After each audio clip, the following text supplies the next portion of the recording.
ये एक आइसोमेट्रिक है जिसमें डबल रोलिंग मैंने शो किया है आप लोगों को।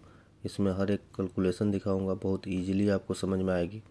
ये ड्राइंग में जब भी आपको आइसोमेट्रिक ड्राइंग देखना हो तो सबसे पहले इसमें हम डायरेक्शन देखते हैं, नॉर्थ साउथ ईस्ट वेस्ट। मैंने इसमें आपको समझने के लिए चारों डायरेक्शन ऐड किया है। यहाँ से हमारा स्टार्ट होता है, एफ बी का मतलब होता है फील्ड बट, मतलब जो भी फील्ड पे हम जो ज्वाइंट करते हैं उसको एफ बी लिखते हैं, जो शाफ्ट में ज्वाइंट होता है उसको एस बी लिखते हैं। अब ये लाइन हमारा ईस्ट की तरफ जा रही है। ये सपोर्ट का डिटेल है, ये सपोर्ट का सिंबल भी है। और यहाँ एल्बो टू एल्बो सेंटर का डिस्टेंस होता है, जब हम इसमें लिए हैं एल्बो टू एल्बो सेंटर का डिस्टेंस है 3 मीटर 50 है, 3050 मतलब 3 मीटर 50 है जो एल्बो टू एल्बो सेंटर का पाइप टू एल्बो सेंटर का डिस्टेंस है ये। फिर हमारा डायरेक्शन से देखेंगे तो हमारा ये साउथ की तरफ जा रहा है। फिर यहाँ एल्बो टू एल्बो सेंटर का डिस्टेंस है 6 मीटर 127। फिर हमारा यहाँ 6 मीटर 127 ये एल्बो टू एल्बो सेंटर का डिस्टेंस है। फिर से हमारा अप होगा तो एल्बो टू एल्बो सेंटर का डिस्टेंस होगा 5 मीटर 12, ये 5 मीटर 12 है। उसके बाद यहाँ पे हमारा डबल रोलिंग शो किया है, जो कि ये हॉरिजॉन्टल रोलिंग है, एक ऊपर वाला वर्टिकल रोलिंग है ये। अब हम हॉरिजॉन्टल रोलिंग के बारे में देखेंगे। ये 800 इंटू 800 दिया है, ऊपर एल का वैल्यू नहीं दिया है। एल की वैल्यू कैसे निकालते हैं हम इसमें अब फार्मूले के थ्रू आपको दिखाएंगे। फिर थीटा की वैल्यू कैसे निकालेंगे, एल की वैल्यू कैसे निकालेंगे, अल्फ़ा की एल की वैल्यू निकालने के लिए L square equal to A square plus 800 square plus 800 square, L equal to under root 800 into 800 square plus 800 square, L equal to 800 into under root 1 plus 1 मतलब 2 under root 2, L equal to 1131.37 इसका value आएगा। L की जो value आएगी 1131.37। अब L की value आ गई। अब हम ये है एल की वैल्यू जो कि हम फार्मूले के थ्रू आपको दिखाए हैं कैलकुलेशन करके कि एल की वैल्यू कितनी होनी चाहिए।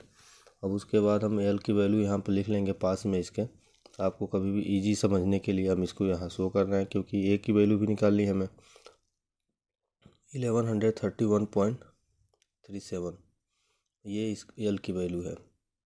अब एल की वैल्यू आ गया तो हम इसी से हम ए की वैल्यू निकाल लेंगे। अब ये 500 है प्लस एल की वैल्यू 1131.37 है। अब ए की वैल्यू सेम फार्मूला अप्लाई करके हम निकाल सकते हैं। अब इसमें थीटा है, हम थीटा की वैल्यू पहले देखेंगे। अल्फ़ा और थीटा दो अलग अलग मैंने डोनोट किया है, वह हॉरिजॉन्टल के लिए थीटा, वर्टिकल के लिए अल्फ़ा, वर्टिकल के लिए अल्फ़ा थीटा और हॉरिजॉन्टल के लिए alpha. Theta equal to 10 inverse 800/800, मतलब थीटा की जो वैल्यू होती है थीटा इक्वल टू 10 इनवर्स लंब बटे आधार। तो ये हो गया आपका थीटा इक्वल टू 10 इनवर्स 1 की 10 इनवर्स 1 की वैल्यू होती है 45, मतलब थीटा की जो वैल्यू हो गई ये 45 इसमें आ गई। दूसरा हमारा अब वर्टिकल रोलिंग है। अब थीटा की वैल्यू हम यहाँ ऐड कर लेंगे कि थीटा की कितनी वैल्यू है, जो कि आप पास में रहेगा, इजी है आपको देख कर समझने में। थीटा की वैल्यू ये आ गई हमारी। फिर हमारा अब इसमें ये हॉरिजॉन्टल रोलिंग का एल की वैल्यू आ गई, थीटा की वैल्यू आ गई, इसमें टोटल की वैल्यू हमारा हमने निकाल लिया है। अब वर्टिकल रोलिंग में ए की वैल्यू निकालने के लिए सेम फार्मूला अप्लाई करेंगे, तो ए की वैल्यू आएगी। मैंने ऑलरेडी ए की वैल्यू निकाल के रखी है, लेकिन आपको फार्मूला के थ्रू आपको दिखाता हूँ कि ए की वैल्यू कैसे निकालते हैं। एल की वैल्यू है यहाँ पे, फिर एल की वैल्यू है, इसके बाद 500 है, इसका दो वैल्यू है। तो थर्ड वैल्यू जो कि हमारा वो था कर्ण, उसका अभी जब भी निकालते हैं तो इसकी फार्मूला होती है a square equal to l square plus 500 square. तो a square equal to l की वैल्यू है 1131.37 का square plus 500 square, a equal to under root 1131.37 इसका स्क्वायर प्लस 500 स्क्वायर। जब इसको हम कैलकुलेट करेंगे तो ए की वैल्यू आएगी 1236.93। तो ए की वैल्यू हमारा आ गई 1236.93। अब हमने यहाँ पे ए की वैल्यू लिखी हुई है, ए की वैल्यू यहाँ पे लिख दी है। अब ये elbow to elbow centre to elbow centre का डिस्टेंस होता है, ये ए की वैल्यू।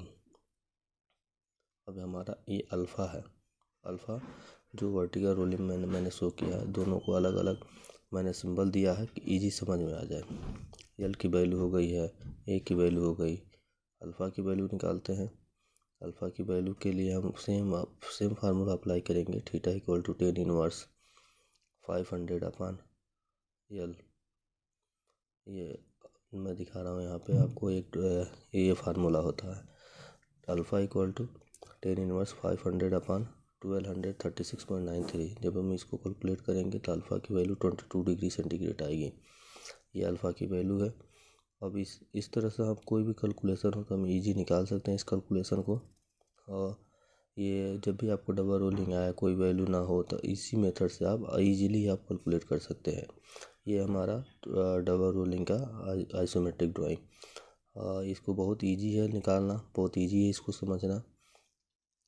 इस तरह से किसी को कोई भी वैल्यू आता है, हम इसको इजीली आप कैलकुलेट कर सकते हैं। अब यहाँ से लाइन अप होकर फिर से हमारा साउथ में जा रही है, तो यहाँ पर डबल एल्बो है। 2 एल्बो की वैल्यू होती है 762। एक एल्बो की वैल्यू होगी 381, क्योंकि ये 10 इंच की लाइन है। 10 इंच की लाइन में एल्बो सेंटर कैसे निकालते हैं, मैंने एक वीडियो बना के अपलोड किया है, आप जाकर उस पर देख सकते हैं बहुत ईजिली कि एल्बो सेंटर कैसे कैलकुलेट करते हैं। बहुत अच्छा फार्मूला है उसके तरह।